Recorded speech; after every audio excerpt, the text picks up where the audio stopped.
Oke, halo Marsekal. Sebelumnya ada nggak nih? Mungkin kita mau kenalan tapi dari Marsekal ada kayak formatnya gitu. eh Ya yang selain yang basic kayak nama, NIM, eh apa ya? Nomor sepatu. Udah gitu, kalau nggak di AE mau jurusan apa, tapi nggak boleh FTMD. Oke. Sama yang terakhir alasan mau AE. Dah. Oke. Dari gue ya. Halo Marsekal, kenalin nama gue Jemeti Setiabekti, dipanggil JM, Artemis 017, ukuran sepatu 45-46. Serius? Lihat aja nanti. 45-46. Terus kalau nggak masuk AE di jurusan lain mau masuk ke ini sipil. Sipil. Ya. Kenapa sipil? Nerusin bokap. Sipil. Lo kenapa mau AE? Alasan masuk AE karena emang cita-cita dari kecil karena pengen jadi pilot nggak bisa kan. Jadi cari alternatif yang bisa buat tetap kerja di dunia aviasi gitu. Oke, halo Marskal, aku Rizky Atiara Mandita, biasa dipanggil Avi, 136233072. Ukuran sepatu kalau bukan 36-38, jujur kurang tahu. Habis itu kalau selain FTMD, aku mau masuk FSRD, specifically Kria Tekstil. Kenapa? Saya memang suka jahit. Tapi kamu ada plan untuk kayak ngambil mata kuliahnya gitu nggak? Mau sih sebenarnya, cuman kan kalau Kria Tekstil kebanyakan di Cirebon kan ya, jadi kayak masih nggak tahu. Paling NVD atau apa gitu. Terus alasan mau masuk Dirgantara, kalau dari wawancara kemarin sih aku bilangnya pengen ngebuat Dirgantara lebih artistik. Oke, menarik. Oke. Tapi kalau ditanya memang dari kecil mau, dari SMP mau, soalnya memang tertarik sama pesawat gitu. Ini tahu di BP aku tuh dulu kayak sempat ada pembahasan gitu kan, kayak ada divisi keilmuan gitu kan yang ngebahas kayak kajian-kajian gitu. Lalu kami tuh dulu pernah ada salah satu opsi kajiannya itu tuh ini kayak dampak livery terhadap performa pesawat gitu. Kayak kamu tahu livery yang kayak desain si bodinya kan. Nah, dulu tuh pernah mau ada pembahasan gitu kayak apakah livery itu mempengaruhi performa dari pesawat. Tapi kayaknya waktu itu nggak kepilih gitu. Tapi nanti mungkin aja kalau kamu udah masuk nanti kamu bisa yang melakukan hal tersebut. Semoga. Selamat sore Marsekal, salam kenal, nama saya Muhammad Irham Mahdi, Artemis 038, nomor sepatu 4445 lah. Tadi tuh alasan masuk kalau nggak mau kalau ke jurusan lain nih. Jurusan selain AE sih kemarin sempat kepikirannya beda univ gak apa-apa kan? Kepikirannya teknik nuklir UGM sih. Oke, respect. Oke.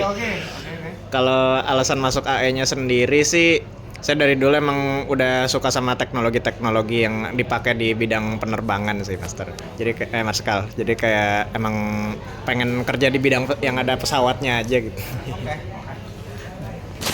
Oke, perkenalin Marsekal, aku nama Kristo Kenarta Purba, biasa dipanggil Kristo. Kalau nggak masuk AE, pengen masuk SPPK, pengen masuk PWK. Demi apa? Bukan PWK sih, lebih RC atau enggak pengen interior design PSRD. Soalnya aku minor PWK. Oh. Aku ngambil minor. Semester ini aku 9 SKS aku ngambil PWK. Berat.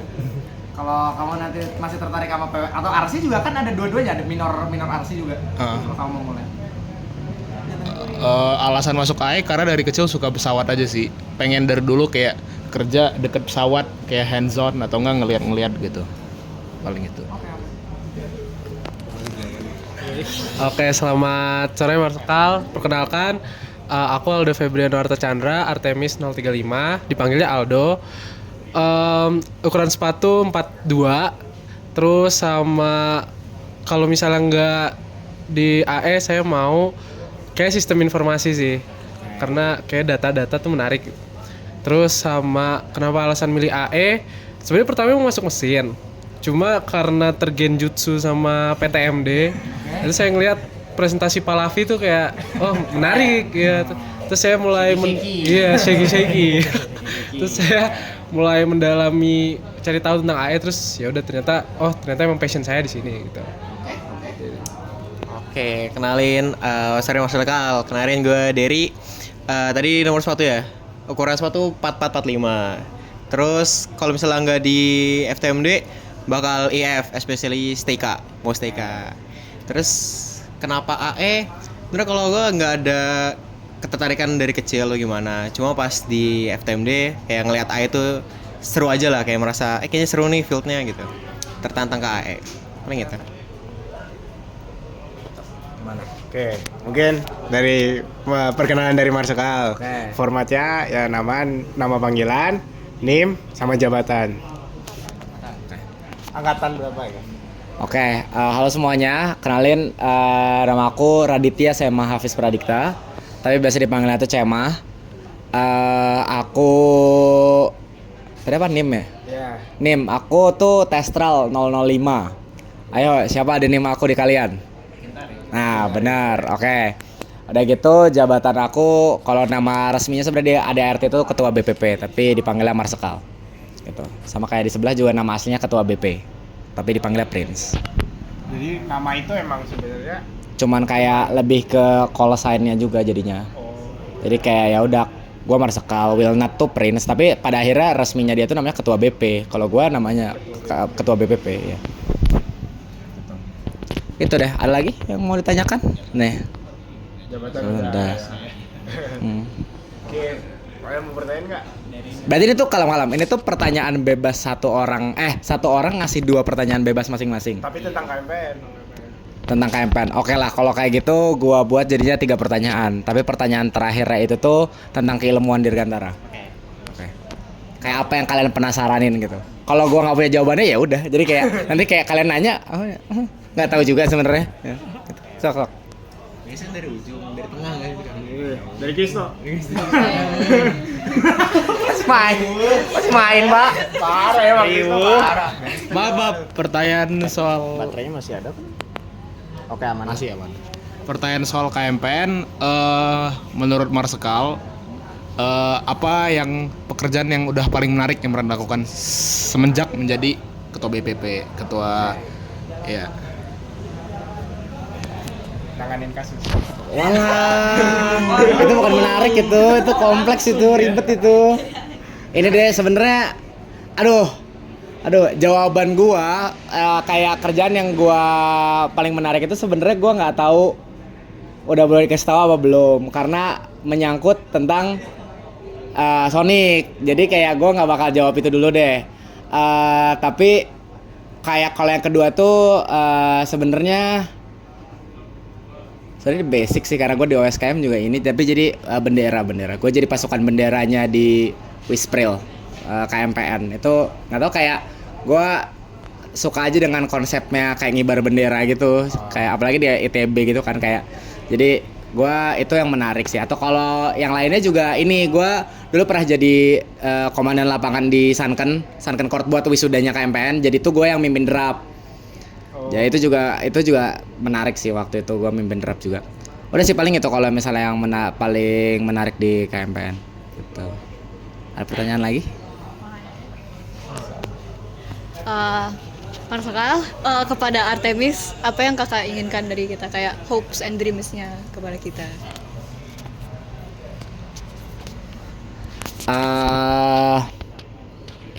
Kalau kalian itu tuh selalu bisa nemuin apa yang bisa kalian cari di sini. Intinya tuh kayak gini. Hipotesis gua itu adalah setiap orang itu tuh mau minatnya yang kayak abang-abangan di dalam ITB ataupun yang enggak, itu tuh pada akhirnya tuh memiliki potensi untuk kayak sangat sayang sama himpunannya. Terutama kalau mereka itu tuh menemukan jalannya di himpunannya. Dan ya gua harap Artemis ini tuh bakal yang kayak kalian ini tahu gitu, kalian di KMPN tuh mau ngapain gitu. Dan itu tidak masalah gitu. Makanya kenapa di tahun gue ini tuh gue usahain untuk semua apapun kayak minat lu tuh ada gitu. Kayak terutama kayak yang di tahun ini baru banget dimunculin lagi, karena sebelum-sebelumnya tuh agak mati, itu tuh tentang lomba. Kayak di sini jadi nyediain ada untuk kalau misalkan mau ikutan lomba, atau juga kalau kalian itu tuh mau kayak kajian-kajian keilmuan, itu tuh semuanya ada. Bahkan juga kayak di tahun ini juga kan kayak kalau misalnya kalian lebih tertarik tentang kebutuhan dasar dari orang kayak kesehatan mental, itu juga baru ada karena di sebelumnya tuh dihilangin kayak 100, tapi di aku dimunculin lagi. Jadi selalu ingat aja lah kayak gue tahu kalau kalian itu tuh minat utamanya pasti AE-nya dong, kayak AE-nya, tapi kayak minat sampingannya, minat yang ngebuat lu nggak stres tuh apa, dan semoga jawabannya itu ada di KMPN gitu. Kayak gua tuh pengen ngebuat KMPN ini tuh menjadi sebuah tempat buat kalian pulang, mau kalian itu tuh lagi happy ataupun lagi sedih, tetap pulangnya ke sini gitu. Lagi mau nanya?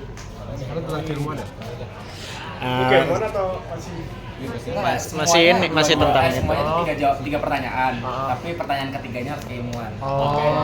Oke. Emang harus kayak gitu kan, tapi harus 2 semua kan. Iya. Oke. Mungkin ini deh apa? Halo Mangga.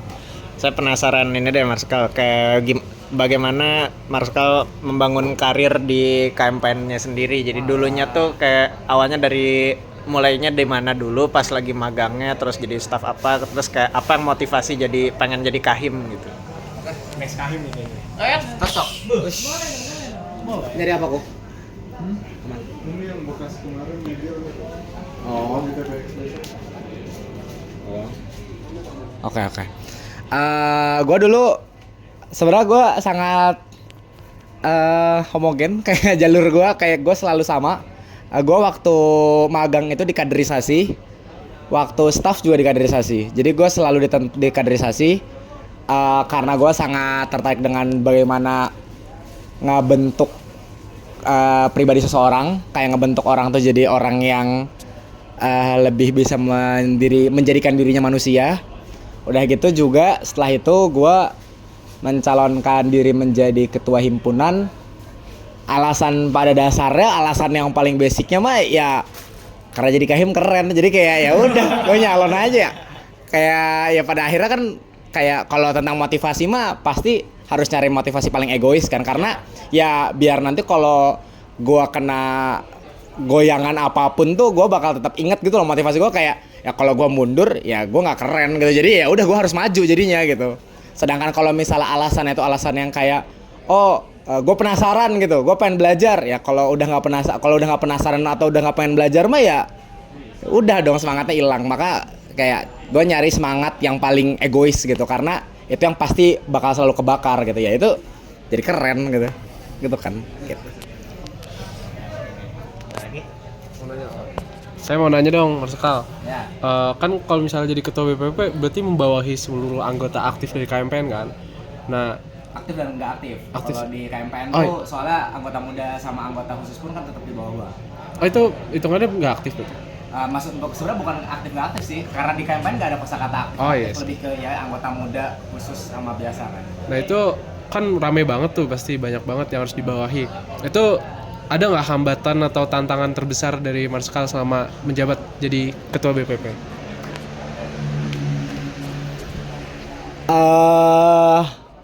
Beda-bedanya karakteristik angkatan kayaknya tuh yang lumayan kayak agak chaos gitu, karena aku ngeliat Apollo itu tuh jauh lebih tipe yang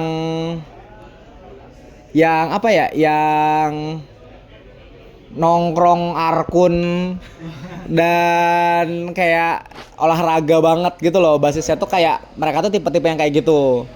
Sedangkan di angkatan gua nih lebih ke sebenarnya mix sih, kayak bener-bener ada orang-orang yang kayak pengennya yang kayak akademis banget, tapi ada juga orang-orang yang kayak gitu banget gitu. Dan sedangkan aku pun kalau ngelihat di kalian itu tuh kayaknya kalian tuh, kalau gua ngebaca di album angkatan kalian ya, kalian tuh lebih banyak kecenderungannya tuh suka hobi-hobinya aja tuh kebanyakan tuh kayak main game, kayak baca buku gitu.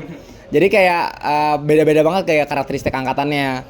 Dan ini hipotesis gue juga, tapi kayak bahkan jadi gini, di KMPN divisi yang paling laku banget itu tuh biasanya tuh RMB, rekreasi minat bakat, yang kayak olahraga kayak gitu-gitu. Tapi sejujurnya setelah kemarin tuh yang kayak posisi yang kalian tuh yang kayak di day kalian lantik, udah gitu kayak gua ngobrol-ngobrol sama kalian tuh kayak kalian tuh tertariknya divisi apa tuh, kayaknya justru yang bakal laku di tahun ini tuh kayak keilmuan sama karya, kayak karya kompetisi. Jadi kayak lomba sama keilmuan. Kayak kedirgantaraan tuh bakal lebih banyak banget gitu yang tertarik. Gitu. Jadi kayak beda-beda itu sih, dan ya usaha atau solusinya untuk gua biar kayak ini tuh tidak menjadi masalah tapi adalah sesuatu ya loncatan aja, itu ya untuk gua tuh ngebuat kotak-kotak sektor kan, kayak maksudnya ada kabit internal, eksternal, dan kedirgantaraan. Terserah lu mau minat yang mana, pasti ada wadahnya gitu. Itu sih gua harapannya. Oke, Marsikal pengen nanya nih, dari acara besar KMPN kan Marsikal kan kayak gue lihat tuh Marsikal aktif lah hampir semua acara besar KMPN. Yang paling berkesan di acara besar KMPN tuh di apa dan kenapa? Alah, aduh bingung nih gue jawabnya loh. Karena gue ini bingung nih, kayak lu tahu. Iya semuanya gue suka sama-sama. Tapi sebenarnya nih, tanpa gue ngomongin apapun, gue jawabannya ini aja. Gue tuh sejujurnya sangat berkesan bagi gue tuh Sonic. Waktu gue nge-Sonicin Apollo, karena ya karena gue juga backgroundnya sangat kader kan, kaderisasi. Jadi kayak gue bener-bener mengaplikasikan dalam bentuk sebuah kaderisasi yang pasif itu sangat menarik aja bagi gue, dan kayak bener-bener belajar banyak. Kayak waktu gue mendidik mereka pun gue belajar banyak gitu. Kayak gue sampai bener-bener kayak membaca banyak riset-riset jurnal, kayak apa sih namanya, materi-materi yang menarik. Itu kayak gue jadinya ikutan belajar juga gitu saat gue mendidik mereka gitu. Oke, Marsikal. Gue mau nanya, lanjutin pertanyaan Aldo. Kan tadi kan Marsikal sebelumnya di bidang kaderisasi kan. Terus tadi juga bilang kalau karakteristik angkatan tuh beda-beda. Nah, kalau dari kaderisasi, dari pengalaman juga sebagai Marsikal, gimana nyeting sistem kaderisasi yang bisa kayak naungin semua sifat-sifat angkatan yang beda-beda gitu? Apakah se-fleksibel itu, atau sistem kaderisasi itu kayak gimana gitu yang bagusnya? Kaderisasi yang baik itu adalah kaderisasi yang memanusiakan manusia. Nah, konteksnya ini tuh juga maksudnya itu tuh adalah untuk menjadikan manusia sebagai senternya. Jadi tuh bukan seharusnya manusia itu yang mengikuti sistem kaderisasinya, tapi sistem kaderisasinya yang mengikuti manusia tersebut.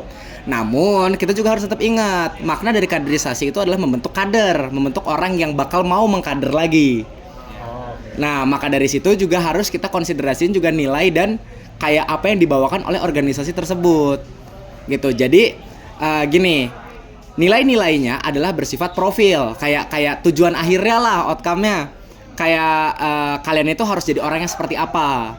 Lalu kalian tapi yang harusnya menyesuaikan itu tuh adalah materi dan juga metodenya. Jadi kayak kalau tipe angkatan yang kayak gini, maka harusnya tuh dilihat kayak dikasih materinya tuh yang kayak gini, dengan metodenya tuh yang seperti ini.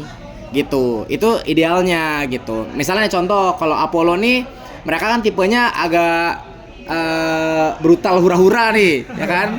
Nah, ini kayak misalnya kayak let's say kami tuh pengen ngebentuk mereka tuh kayak ya udah kayak yang bangga berhimpun. Kalau kayak gitu tuh misalnya mereka ini tuh cenderung kayak mensinonimkan bangga berhimpun dengan kayak apa ya, abang-abangan, dan yang kayak menunjukkan tentang himpunannya banget gitu. Nah, yaudah kalau kayak gitu misalnya dengan cara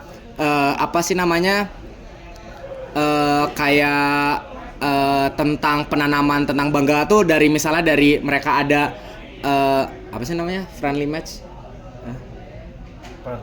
sparring misalnya sparring futsal sama angkatan lain kayak gitu-gitu. Atau misalnya kalau di kalian nih, kalau tadi yang aku hipotesis aku tuh misalnya kalian tipe orangnya yang bakal seperti itu, yang misalnya bangga berhimpunnya sama, cuman metodenya itu berbeda. Kalau misalnya di kalian ini tuh justru dibentuknya itu tuh dengan cara kalian ini tuh merasa kalau kalian itu tuh bisa pulang ke sini gitu. Kalau kalian ini tuh mau capek, mau lagi banyak energi, pulangnya ke sini gitu. Misalnya kayak gitu. Jadi kalau misalnya kaderisasi yang baik itu tuh profilnya itu bakal tetap sama karena pada akhirnya kader, tapi materi dan metodenya yang bakal menyesuaikan gitu.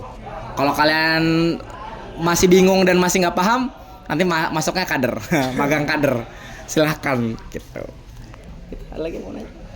Oke, tadi kata yang paling berkesan lah kata Marsuka kan nyonik, Sonic. Nah, ada nggak kayak kejadian konyol saat menyonik Apollo gitu?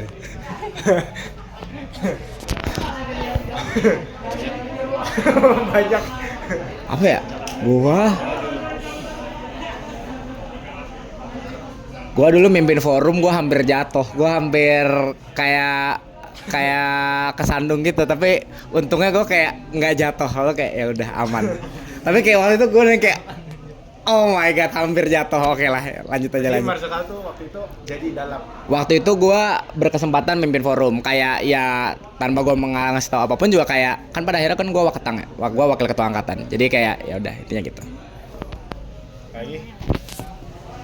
Ini aku nggak tahu boleh ditanya atau enggak, tapi menurut Marsekal selama Apollo menyonikin kita itu kira-kira gimana, kayak bagus kah atau apakah? Jawab apa gue?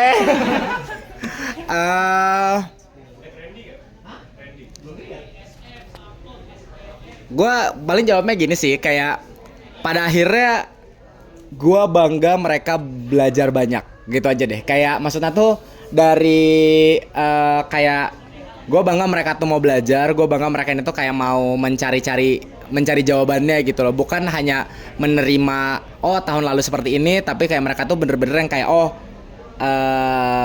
ya mencari si alasan-alasannya atau kayak si esensinya, dan kayak misalnya mereka ini tuh ngobrol-ngobrol, ngajak ngobrol, itu yang gue sangat banggain sih gitu. Jadi ya mereka pasti melakukan hal yang terbaik gitu, karena pada akhirnya ya kebaikan kan subjektif ya, dimana menurut gue yakin mereka tuh pada dasarnya mau mereka galak ya, mereka bakal galak ya ke kalian ya. Kayak kayak pada akhirnya kan mereka itu baik, kayak niatnya tuh baik gitu, kayak biar kalian ini tuh ya tadi gitu, kayak memiliki profil-profil yang biar kayak kalian itu tuh di tahun depan itu mau ngekader lagi gitu ya, karena pada dasarnya itu sifat dari kaderisasi gitu loh, gitu deh.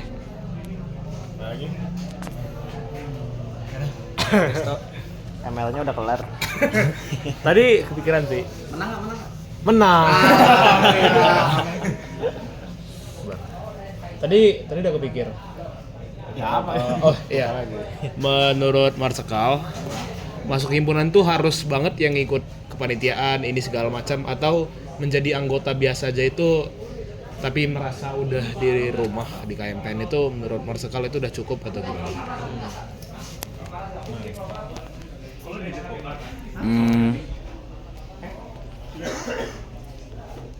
Gua bakal jawabannya apakah cukup apa enggaknya di elunya, itu gua bakal bilang itu apa ya? Ya kalau dalam konteksnya perspektif lu itu cukup, tapi berarti itu ada kesalahan di gua kalau menurut gua. Kayak berarti gua tuh tidak membentuk tempat sesuai orientasi organisasi ini. Kayak kan kalau kalian baca di konsepsi KMITB, orientasi dari organisasi kemahasiswaan itu ada 3. Yang pertama tuh kebutuhan dasar, yang kedua ini tuh untuk mengembangkan diri, dan yang ketiga ini tuh tentang menjadikan isi pikiran lo menjadi sebuah karya. Nah, ya kalau misalnya lo tidak ikutan kepanitiaan itu, menurut gue nanti agak susah tentang pengembangan diri. Kalau pengembangan diri masih bisa lah, oke lah gitu. Kayak bisa aja kayak lo tuh mengembangkan diri secara sendiri kan. Ya kayak tadi kalau kalian ada yang notice, gue tadi ngomong kaderisasi pasif. Ya kan kaderisasi pasif tuh berarti maksudnya tuh kalian itu tuh kalian itu diem dikasih tahu sebuah materi, maka itu pasif. Kalau aktif tuh kayak kalian mencari tahu sendiri, itu tuh aktif gitu. Nah, kan bisa aja. Namun kalau yang untuk karya itu yang agak susah, karena menurut gua tuh salah satu bentuk karya dalam konteks ya di dalam himpunan yang berdampak juga untuk di dalam himpunan itu sendiri, ya salah satu kan kepanitiaan gitu. Misalnya nih ya wisuda ya untuk nanti wisudawan, untuk kalian satu sama lain, kayak lu juga jadinya tuh kayak makin dekat satu sama lain. Atau juga kayak misalnya let's say nanti kan ada AIS misalnya, ya kayak lu tuh bener-bener kayak ngobrol apa namanya, atau kayak berdialektika dan kayak membuat koneksi dengan kayak perusahaan-perusahaan nanti. Kayak itu tuh sesuatu yang kayaknya bakal susah gitu kalau misalnya lu nggak ikut kepanitiaan. Jadi pada akhirnya itu bukan salah lu, berarti itu salahnya kepengurusannya untuk tidak membuat wadah yang menarik bagi lu, menurut gua gitu. Mungkin balik ke pertanyaan tadi yang saya Marsekal. Kan KMPN kan isinya berbagai angkatan. Gimana Marsekal mastiin kalau semua angkatannya itu nyatu gitu. Jadi maksudnya yang 2023 nggak sungkan sama yang 2022, 2021 dan sebagainya gitu.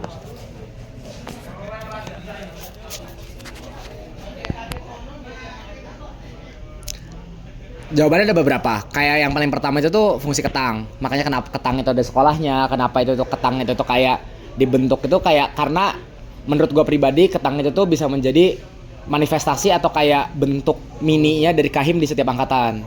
Jadi kayak gue tuh bisa mendelegasikan tugas gue ke mereka kalau misalnya ada sesuatu hal yang spesifik. Atau juga gue nih bisa kayak menarik data juga dari mereka kayak angkatan lo kayak gimana, angkatan lo lebih sukanya seperti apa gitu. Dan pada akhirnya tuh berarti berarti gue nemu jawaban yang paling rootnya deh. Untuk memastikan untuk setiap angkatan ini tuh untuk tetap bonding dan kayak gitu tuh adalah untuk senantiasa mengadaptasikan terhadap situasinya dengan cara ngobrol sama ketang. Jadi kayak gue nih ngobrol sama ketang kayak angkatan lu lagi apa gimana sih, lagi capek nih, kayak lagi stres. Ya udah kalau kayak gitu proker selanjutnya itu ya udah yang have fun aja, main game atau kayak nonton bareng. Kayak waktu itu juga kayak kita nobar bareng gitu, apa namanya di sekre atau kayak angkatan lu lagi kayak aktif-aktifnya nih, lagi kayak pengen atau itu tadi yang kayak lagi pengen ngebuat karya. Ya udah nanti kayak ada sebuah pameran karya atau kayak misalnya kayak lagi pusing tentang akademik, ya udah nanti ngebuat tutor kayak massal gitu atau apapun gitu. Jadi kayak dengan kayak gitu tuh karena pada dasarnya kalau lo tahu tentang hierarki Maslow, kayak pada akhirnya kalau lo semua kebutuhan lo itu tuh terpenuhi, maka ya lo bakal kayak merasa lu tuh mau mengaktualisasi diri di KMPN gitu. Kayak lu tuh pengen ada di dalam KMPN gitu.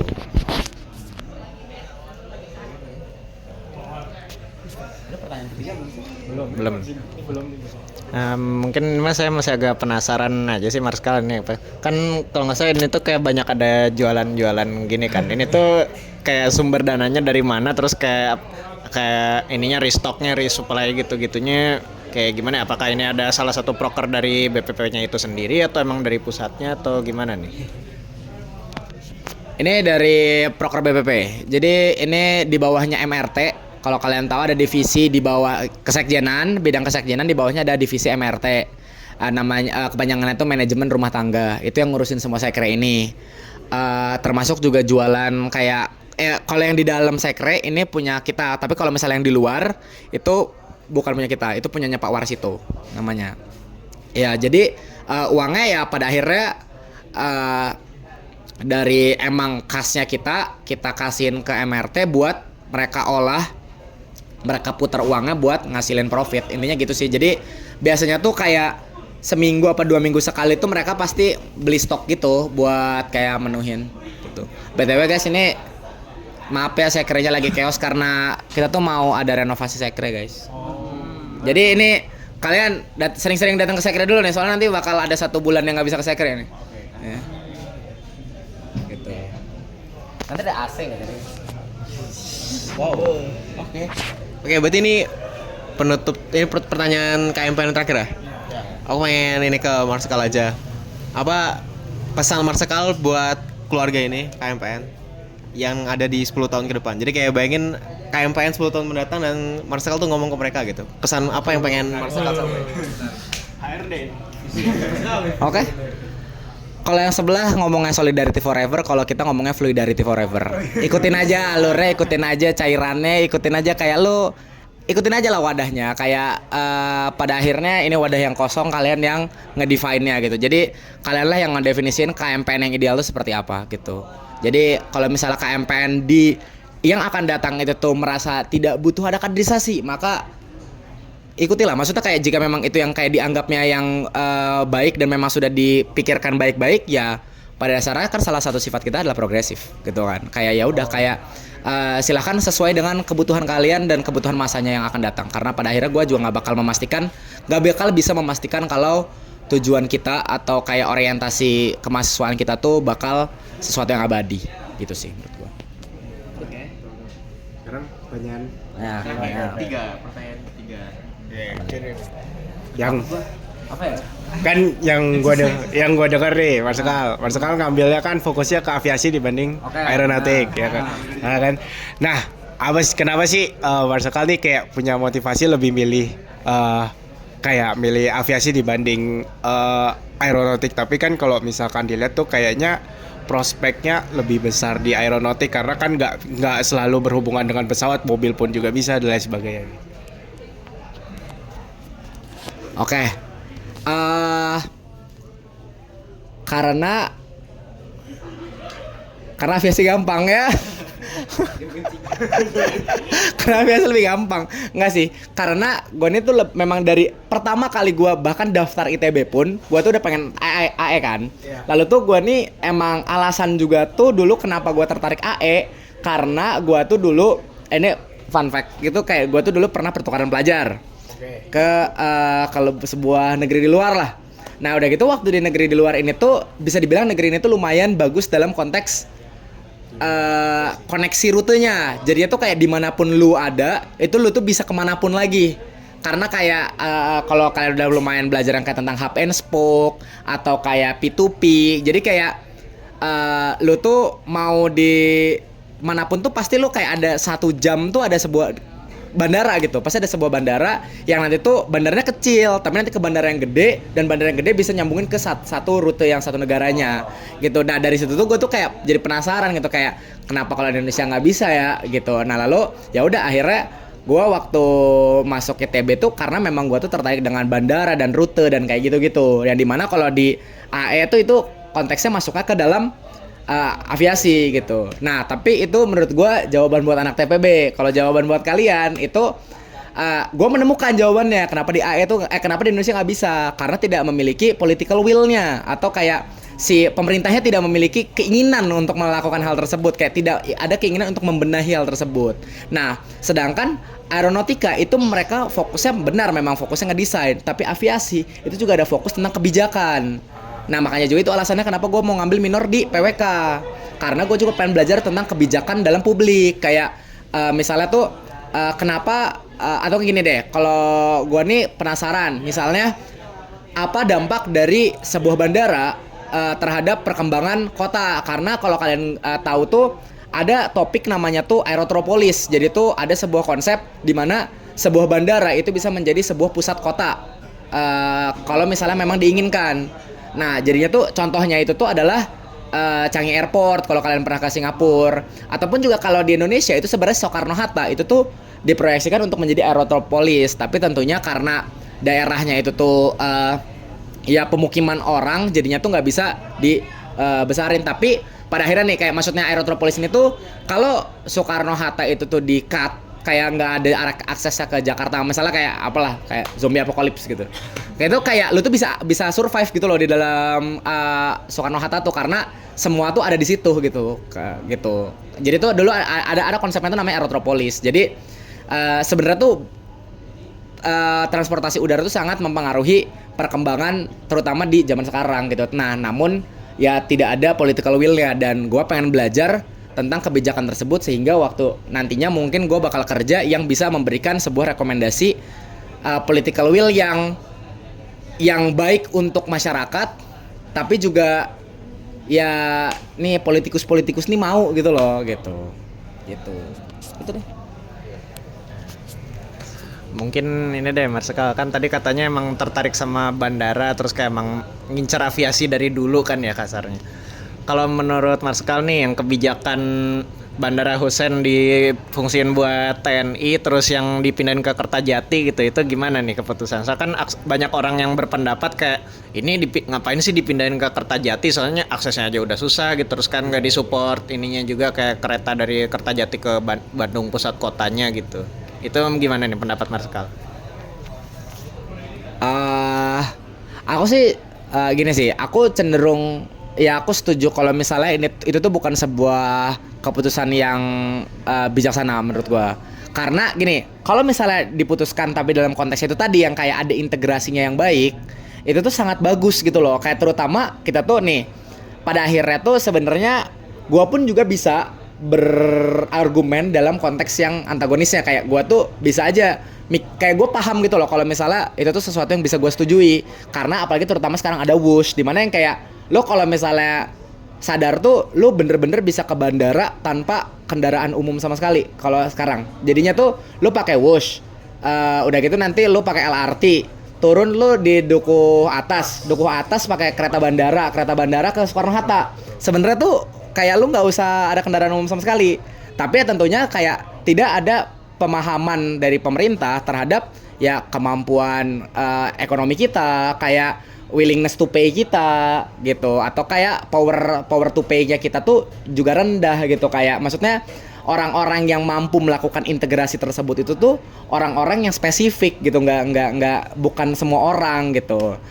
Itu satu. Kalaupun itu ke Soekarno Hatta. Kalau tentang Kertajatinya ya itu mas sebenarnya obvious sih, Kertajati itu sebenarnya ya sangat tidak ready gitu loh untuk menjadi apapun. Tapi kayak gue juga ada ada riset di kelompok ahliannya PWK, ada yang ngebahas tentang Kertajati sebagai Erotropolis. Itu juga pernah ada bahasan, tapi ya tentunya waktu itu kayak 2015 atau 18 gitu. Lalu kayak ya dengan melihat yang sekarang ya perencanaan wilayah kota itu hanya bisa terjadi kalau ada political will ya, dan sekali lagi tidak ada gitu, entah itu dalam konteks kebijaksanaan si politiknya atau uangnya nggak tahu kemana gitu kan. Oke, aku pengen nanya Marskal. Kan tadi kan kalau yang gue lengkap kayak Marskal punya mimpi kayak di Indonesia pengen terintegrasi bandara sistem gimana, dan itu juga yang Marskal suka dari dulu. Nah, kalau proyeksi karir Marskal gitu mungkin 3-5-10 tahun buat membuat mimpi tersebut realisasi gitu lah. Kira-kira ada nggak proyeksi karir? Proyeksi karir, kerja di bank gue. Gue tuh planningnya pengennya setelah gue lulus itu gue pengen kerja tuh di Garuda dulu. Gue pengen Garuda, terutama tuh di bagian rute planning. Karena itu tuh juga yang salah satu yang kayak paling bisa gue kontrol dalam lingkup ya lulusan S1 gitu loh. Kayak aku ini bisa ngebantu kayak nge-planning rute Garuda ini tuh bisa lebih bijaksana gitu, bisa kayak melihat konsiderasi-konsiderasi yang di luar cuman uang gitu. Kayak misalnya kalau misalnya kita membuat sebuah destinasi atau kita membuat sebuah rute, apakah ada dampak politiknya, apakah ada dampak lingkungannya, apakah ada dampak sosialnya gitu. Itu yang harus dikonsiderasikan juga. Atau justru kebalikannya, ada sebuah kajian misalnya kalau kita tuh justru malah harus memberikan akses ke spesifik masyarakat adat, karena justru mereka tuh butuh untuk berbaur gitu. Jadinya tuh kayak karena kalau misalnya mereka itu tuh bisa memiliki akses ke pendidikan tinggi, misalnya mereka itu tuh bisa lebih maju gitu misalnya. Itu yang gue tertarik, dan itu juga pun opsi kedua gue kalau bukan di Garuda tuh gue pengen kerja di apa ya namanya kalem. Injourney kalau kalian tahu. Kalian ada yang tahu Injourney? Injourney. Oke. Jadi tuh BUMN sekarang tuh mau ngebuat perusahaan namanya Injourney. Injourney ini tuh bakal sebuah perusahaan raksasa yang di bawah perusahaan ini tuh ada Angkasa Pura, ada Sarina, Hotel Sarina, ada Garuda, ada Citylink. Itu pun semua bakal masuk ke situ. Bahkan juga apa sih pesawatnya Pertamina? Apa namanya? Pelita itu juga bakal di bawahnya Injourney. Nah, nanti tuh di Injourney ini tuh soalnya bakal ada divisi khusus, ada biro khusus yang untuk bagian planning. Jadi tuh kayak namanya tuh planning wisata aviasi. Jadi tuh kayak lu tuh bener-bener dari bawah sampai sampai atas gitu. Kayak lu tuh ngekonsiderasi apakah ini tuh sebuah destinasi yang visible, apakah visible untuk kayak apakah profitable kalau misalnya ditaruh hotel di sana, apakah bandaranya memungkinkan untuk ada di sana, bagaimana ngebuat sebuah paket untuk kesananya. Nah, menurut gua tuh ya pada akhirnya tuh bahasa paling gampang untuk membenahi si integrasinya transportasi udara ini tuh ya paling gampang bahasa paling dasarnya itu ya ya menarik aja marketing ke masyarakat umum gitu. Kalau mereka itu misalnya mau ke daerah-daerah yang lebih tidak ya kayak kagak Raja Ampat mulu gitu loh, kayak kagak Bali mulu gitu. Jadi di tempat-tempat yang lebih bisa nanti di planning ke depannya itu.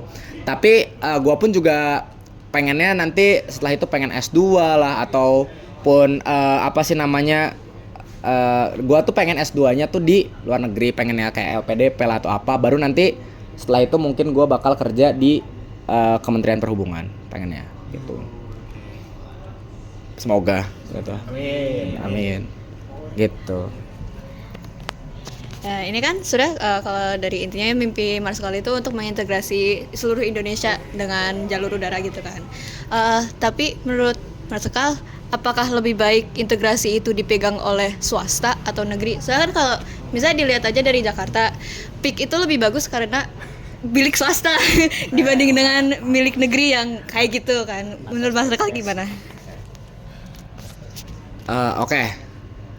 Salah satu nilai yang ditanam di gua di dalam ITB ini tuh yang gak banyak orang tahu itu tuh adalah gua itu tuh lahir dari sosial masyarakat. Gua tuh dulu sangat di sosmas dan gua pun jadi abang-abangan AMI. Aku masuk ITB dan AMI tuh kalau kalian nggak tahu itu sebenarnya sosmas.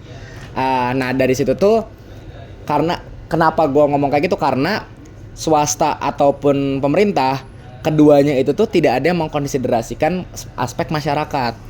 Kayak PIK itu pun gue tahu walaupun terlihatnya bagus, tapi itu tuh ada tentang ini kan apa sih namanya agraria benar, kayak tentang ini, kayak mereka itu tuh mengambil lahannya orang-orang yang tinggal di sekitar situ kan waktu itu. Dan waktu itu tuh posisinya tuh ya kalau lu pengen konteksnya tuh dalam konteks ya benar atau salahnya tuh posisinya mereka ini tuh ya tinggal di sana dari zaman jebot gitu, tapi mereka tuh nggak punya sertifikat tanah atau apapun gitu karena mereka emang warga yang emang turun temurun jadi nelayan aja. At the same time ya PIK itu memiliki hak kuasa yang lebih besar dalam konteks hukum.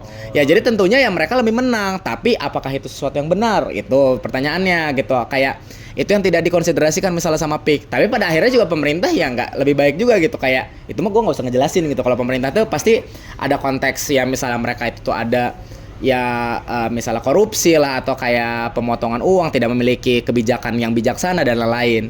Jadi jawaban gue apakah pemerintah atau swasta, jawabannya kalau gue harus benar-benar milih tuh swasta sih, karena pada akhirnya swasta tuh mereka bisa lebih dipaksa gitu loh daripada pemerintah gitu. Kayak mereka tuh nih misalnya nih, kalau gue udah jadi investor yang gede banget nih ke sebuah perusahaan yang mau ngebesarin sebuah daerah, ya gue bisa, karena gue sebagai investor utamanya, kayak gue bisa memaksa dia untuk harus ngebuat analisis kayak apa sih namanya sosialnya dulu gitu sebelum dia mau melakukan hal tersebut gitu. Jadi pada akhirnya sebenarnya yang penting harus jadi kaya dulu sih. Gitu.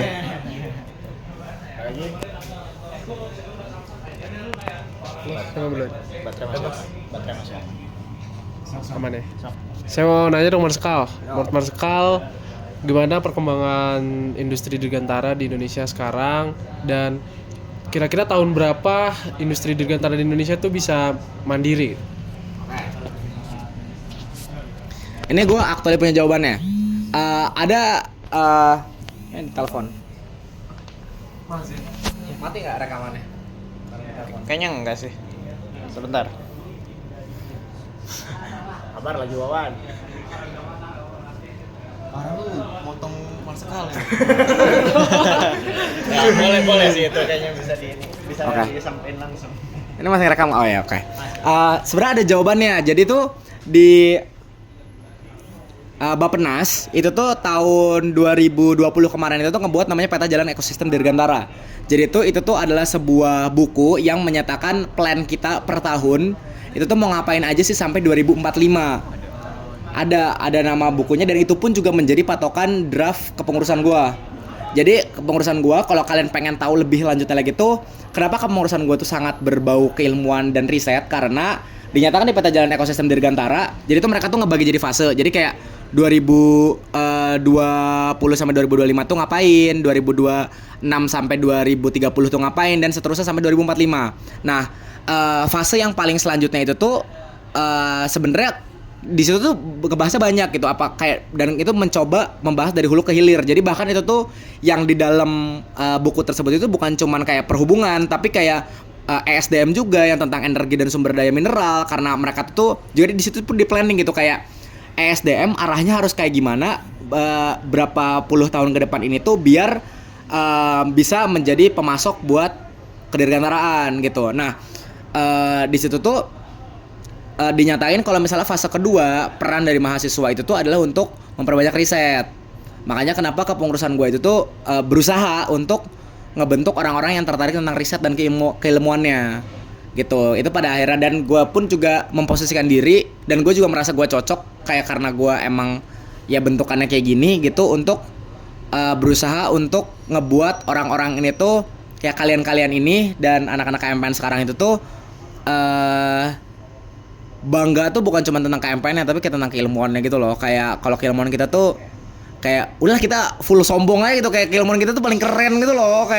Kayak siapa lagi sih yang bisa ngebuat pesawat gitu. Jadi kayak udah pede aja gitu. Dan itu alasannya. Dan kalau misalnya lo pengen tahu spesifik kondisinya untuk sekarang tuh sebenarnya agak ini apa sih namanya, nggak sesuai track, tapi nggak separah itu juga. Jadi pokoknya tuh salah satu yang di posisiin di situ tuh pembuatan N219 ya benar, yang buatannya kayak dulu yang Habibie gitu-gitu. Nah, harusnya itu di tahun ini tuh udah proses sertifikasi, tapi tuh katanya sertifikasinya tuh masih terhambat gitulah gitu. Harusnya udah beres, tapi ya udah sih, kayak cuman kayak yang telatnya tuh telat setahun gitu loh, gitu sih. Kalau sekarang ya nggak tahu ya kedepannya ya. Pengen tanya Mas Marsekal, karena kan di bidang aviasi, pengen nanya kayak pengen tahu aja, mana tahu kenapa harga penerbangan domestik itu harganya mahal banget, apalagi dibandingkan internasional. Kok bisa lebih mahal domestik gitu daripada internasional? Gue pernah ditanya sama anak sipil. Oke, jadi jawabannya itu tuh karena kalau misalnya nih, gue ada jawaban asli dan ada jawaban konspirasi. Jawaban asli itu tuh karena kalau di Indonesia itu tuh tidak sepenuhnya menganut free market. Jadi tuh kalau kalian udah belajar kayak kedirgantaraan itu tuh pada dasarnya sifatnya free market. Jadi tuh kayak di dunia ini tuh dibebaskan gitu loh, kayak harganya dan lain-lainnya. Di Indonesia ini tuh tidak sepenuhnya hal tersebut karena ada peregulasian harga yang lumayan jahat gitu bisa dibilangnya. Jadi kayak dia tuh ngebuat harganya tuh emang tinggi gitu, kayak memang minimal harganya tuh tinggi. Masuk ke konspirasi, kenapa harus tinggi? Karena gue ini tuh kemarin KP-nya itu tuh ngurusin keuangan. Jadi tuh kalau kalian ada yang tahu nih, KP gue tuh nggak di AE. Gue tuh kerjanya tuh gue di Aerowisata. Aerowisata ini tuh anak perusahaannya Garuda, yang ngurusin hotel, travel dan lain-lain. Tapi itu bukan soal aerowisatanya, tapi gue ini tuh placing KP-nya gue tuh di bagian company planning. Nah, company planning ini tuh tugasnya cuman nge-analisis keuangannya misalnya 5 tahun ke belakang untuk ngeproyeksiin 5 tahun ke depan. Nah, di situ gue jadi belajar banyak nih. Nah, lalu tuh kayak salah satu hal yang kayak sangat noticeable adalah Garuda itu dari 5 tahun terakhir by default kalau dia bukan BUMN, dia tuh harusnya udah bangkrut. Dia tuh harusnya udah bangkrut banget. Nah, lalu tuh ya udah kayak konspirasinya adalah kenapa regulasinya ditinggiin biar memaksa si Garuda ini tuh nutup biar Garudanya tuh profitnya tuh dari domestik gitu. Itu alasan salah satunya. Lalu alasan yang keduanya ini kalau yang juga yang lebih real itu karena kita tuh bersaing sama Singapura. Jadi tuh hub and spoke-nya dunia tuh juga ada yang versi yang lebih luasnya. Jadi tuh ada yang kayak misalnya nih, kalau lu dari Amerika Serikat, kalau lu tuh mau ke Jakarta, misalnya nih, lu tuh biasanya tuh lebih banyak pesawat, maskapai itu lebih prefer itu kayak dari Amerika, misalnya ke Jepang dulu, dari Jepang ke Singapura, baru dari Singapura ke Jakarta. Jadi tuh kayak lebih prefer tuh untuk ke Singapura dulu. Kayak di Singapura itu dianggap menjadi kayak sebuah hub yang mutlaknya gitu, yang lebih gedenya. Nah, kita tuh bersaing sama mereka, jadinya kita tuh kayak kecil-kecilin harga gitu loh, biar mereka itu maunya lewat Jakarta gitu, misalnya maunya lewat Indonesia. Itu juga jawaban yang benar juga gitu. Kalau kita emang lagi ada kayak gitu juga, karena Ya itu juga kayak makanya gua tipe yang lebih setuju memperbanyak bandara kecil daripada bandara internasional. Kayak bandara internasional udahlah nggak usah alay gitu. Itu deh. Oke, baik, terima kasih Marsekal atas kesempatannya yang diberikan untuk wawancara. Aja.